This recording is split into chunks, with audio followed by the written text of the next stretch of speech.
question many Bulls fans have right now is, what are the roles of many players going to be heading into the Chicago Bulls? I even had an episode on that yesterday. But one of the players specifically that everybody's kind of questioning is, what role does Matas Buzelis, the rookie, play for the Chicago Bulls next season?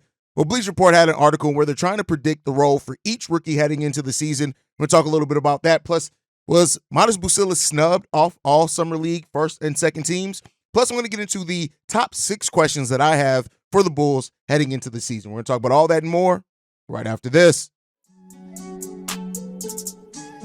You are now tuned in to Chicago Bulls Central, your number one place for all Chicago Bulls news and content.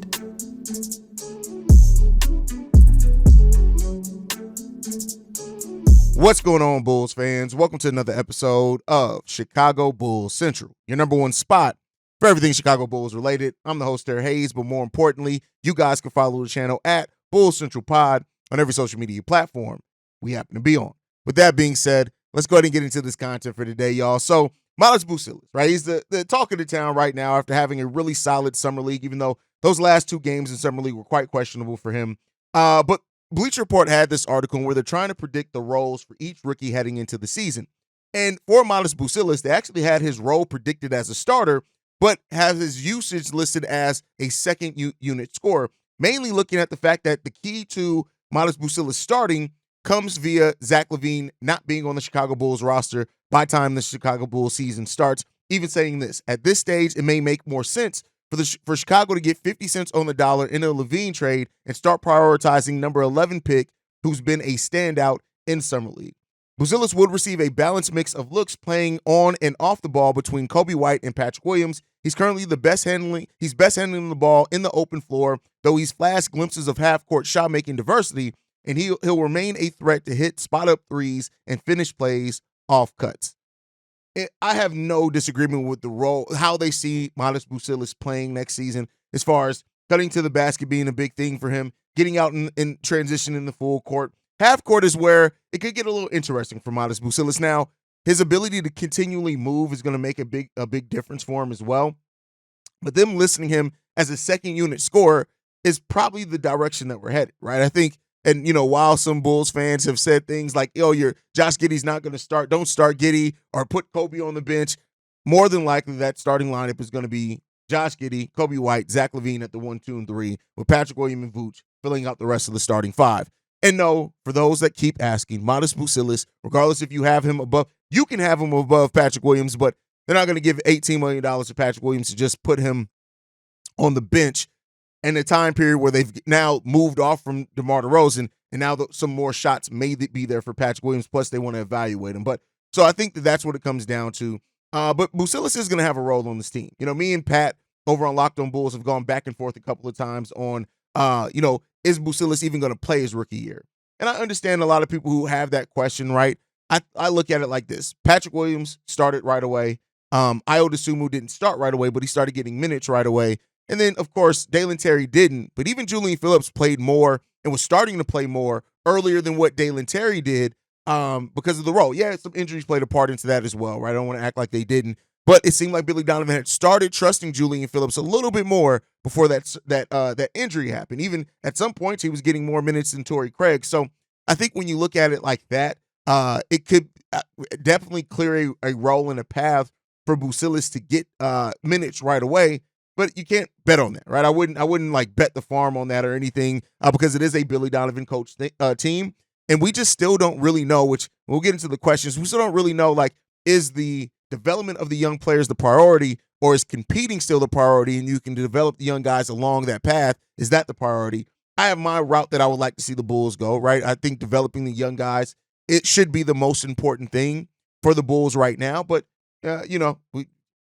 it's an AK ran team and a Billy Donovan coach one, so you can never say that for sure. And it comes down to as well, I think, how much does Josh Giddey's playmaking help a player like Matas Buzelis? I think that it could help tremendously, both in the fast break and in the half court. But I think that's going to be a big thing, a big question for that as well when it comes down to it, is just how well that he fits in with what this team is and what this team needs as well. Like, if Coby and Zach Lavine are really hitting it good from 3, right? Hitting the 3-pointer well, maybe that it does clear a path for more Matas or even Patrick Williams, right? Who is going to get more shots naturally, at least on paper. If he's taking threes kind of more confidently, maybe that as well gets him to the point of now your 3-point shooting needs are kind of mitigated with Dosunmu maybe being another 40% shooter off the bench as well. So we'll see what happens with that one. But while Matas Buzelis was left off the all summer league first and second teams, didn't make either one of those. Ricky O'Donnell did have an article and listed the top 10 rookies in summer league, and Buzelis ranked pretty high on that. He actually came in at number 4 on that list, specifically talking about his scoring ability, things like that, how he did continually get better over those games, last 2 games notwithstanding there. And so, they said that he pointed out the fact that he was initially, he was tapped, supposed to be a lottery pick, a top 5 pick over that time, and he proved in summer league that he can make an impact with his energy while his skill set's still developing, right? And that is a big part of Buzelis. And the question on how well is Buzelis going to do initially in the league is while that 3-point shooting, while the shooting overall, like because he wasn't efficient from the floor, while that efficiency is still developing, how well can he contribute other things, right? So really solid ball handler for his size, the way he can dribble, the way he can get to the rim, things like that. Those are all going to be good things for him. We just got to see how it's going to develop. Now, to look at that top 10 list overall in this, Reed Shepherd actually came in at number 1, somebody who was tabbed as being the best shooter in the draft. Khalil Ware, with his summer league, came in at number 2. You guys know it was Tajon Saloon, when Matas Buzelis, Tajon Saloon, Khalil Ware were basically my top 3 players that I wanted the Bulls to draft. They end up going the high upside with Matas Buzelis, which I'm not mad at. But it's good to see that Khalil Ware is really kind of turning some heads. There were a lot of Bulls fans when I had him high on my list for the Bulls. They were saying, well, what about his motor? What about those motor concerns? Like I said, I think a lot of those have gone away. Another guy I was really high on got number 3, and that's Tristan Da Silva, an older rookie at 23 years old, but he averaged 17 points, 5 rebounds, 3 assists on 82.9% true shooting. The Orlando Magic are really going to use his skill set, and Tristan Da Silva was a player that I really liked in this draft, and I think has a really high floor and also has a higher ceiling than what some people are expecting. Our boy Buzelis came in at number 4. Donovan Clingan came in at number 5, another guy that a lot of Bulls fans wanted. Stephon Castle, the guard for San Antonio Spurs, came in at number 6. He had a really solid summer league as well. Bub Carrington for the Washington Wizards, the guard there, came in at number 7. Jalen Tyson for the Cleveland Cavaliers came in at number 8. And then you had Ron Holland at number 9 for the Detroit Pistons, which is good that we're going to see him and Buzelis come up against each other for the foreseeable future of their careers. Hopefully they both stick around on the teams for a long time. And then Rob Dillingham, the guard for the Minnesota Timberwolves, came in at number 10 there. So even though he didn't make the all summer league teams, it's good to see Buzelis get some love. And I think those last 2 games are weird games for him. That second to last game, he was coming off the bench. At that point, it was kind of clear that they were trying to do some other things, take looks at other players. And then that last game, that was just, they got completely killed in that game. So that kind of is what it is when it comes down to that. But all right, getting into the next one. What are my personal top questions for the Chicago Bulls heading into the season? I don't know if we find answers to this before the season, during the season, or whatever. Well, this first one, this is going to come during the season, and that is, how good or bad are the Chicago Bulls? Just to start it off there, how good or bad are the Chicago Bulls going to be next season? And the reason why I have that question is, will they be bad enough to keep their top 10 pick? That's the question there. Really, what this one is asking is are the Bulls too good to keep that top 10 pick? Are they good? Are they bad enough, or however you want to look at it, to keep that pick? And if they do keep it, all right, now we get to add or take another bite at the apple, so to say, to get some really high level talent, some high projected talent in here. And that's the question that a lot of people, like I talked about yesterday, how all the preseason power rankings that came out basically have the Bulls at 25th. That's The Athletic, that's ESPN. I can't remember the third source. I think it was Bleacher Report. Had the Bulls at number 25, which would keep the Bulls in the range of being able to keep their top 10 pick. But is that really what it's gonna be? And so, the subsequent questions we have there will kind of answer that. But the real question to me in this is how good or bad the Bulls can be, outside of looking at like minute splits and roles, is the defense. How good will that Chicago Bulls defense be? We got rid of 2 of our better defenders in Alex Caruso and Andre Drummond. We got another solid weak side defender in Jalen Smith. but he's not a good on-ball defender. We're bringing Zach Lavine back. We don't know how motivated he's going to be on defense. Maybe because Zach Lavine, if he does want out of here, maybe he's motivated on defense to kind of prove some things wrong. Maybe he steps up defensively. But we still got Nikola Vucevic, who I expect Vooch to have a better offensive season, kind of more efficient, because I don't think he's going to have to take as many threes, but he's still barbecue chicken defensively, right? And then, so you got the doubt defensively. Josh Giddey as well defensively at that point guard position, even with the things that he can do offensively. So how bad would that Bulls defense be is a big question on how good or bad they're going to be and that three-point shooting, but we'll see. Next up, will Zach Lavine be traded? Will that even happen, right? And it's not a question anymore on if he'll be traded during the season, if he'll be traded before the season. Just will he be moved? Or will Zach Lavine ultimately just stay a Chicago Bull because the market isn't there?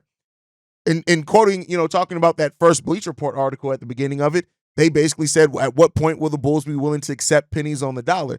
And personally, I think the Bulls have already reached that point. What the Bulls aren't willing to do is attach assets to move on from Zach Lavine. And if that's where it's gotten to, where you have to attach even the Portland pick to it, it seems like the Bulls right now have not reached that point of being willing to do that, even if it meant being able to move Zach Lavine tomorrow. So we'll see what happens there. But the question on Zach Lavine really does kind of change as well, that first question. Because if Zach Lavine is moved during the season and we don't replace him, like if we, reportedly by some of the deals, we're just taking role players back, that could very well put the Bulls in a better situation to keep their top 10 pick. We'll see.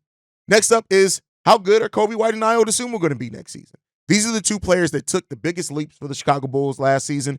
We all know about what Coby was, even though as the season went on, he hit a wall or, just didn't adjust well to defenses. But looking at Dosunmu and Coby White in their respective roles this year is going to be a big thing. Coby, and coming in, being still a big scorer, now moving off ball. And then Dosunmu now moving to a different role of probably being that lead guard off the bench, still playing starter level minutes. But how good will they be next season? Because that as well can change the Bulls' chances of keeping their top 10 pick or not. And then the next one, number 4 on the list is, will Patrick Williams finally step up? For every Bulls fan that has said, myself included, that, Patrick Williams is the 4th or 5th option on offense. They don't run plays for Patrick Williams. DeMar DeRozan is taking a lot of shots and opportunities from the young guys, right?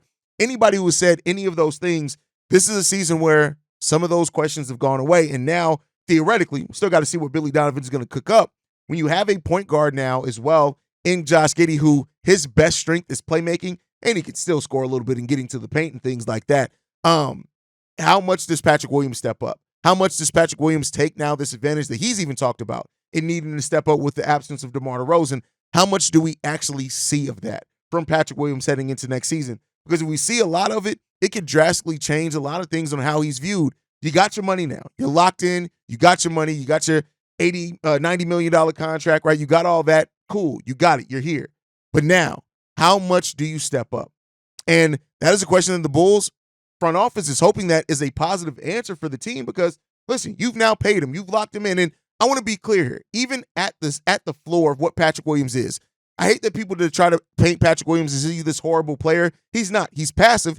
He's not bad. Patrick Williams is the type of player that is on every NBA team. A player that can play defense, hit a three-point shot, and that every once in a while does go off on games for you. Like, we're now seeing players get $15, $16 million a year to do that.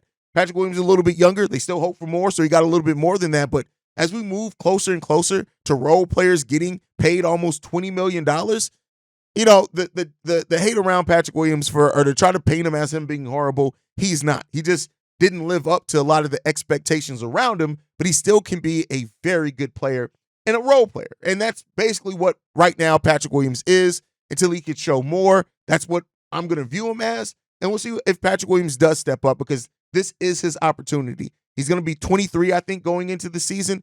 Still enough time to truly develop over this deal. And let's see if he can do it.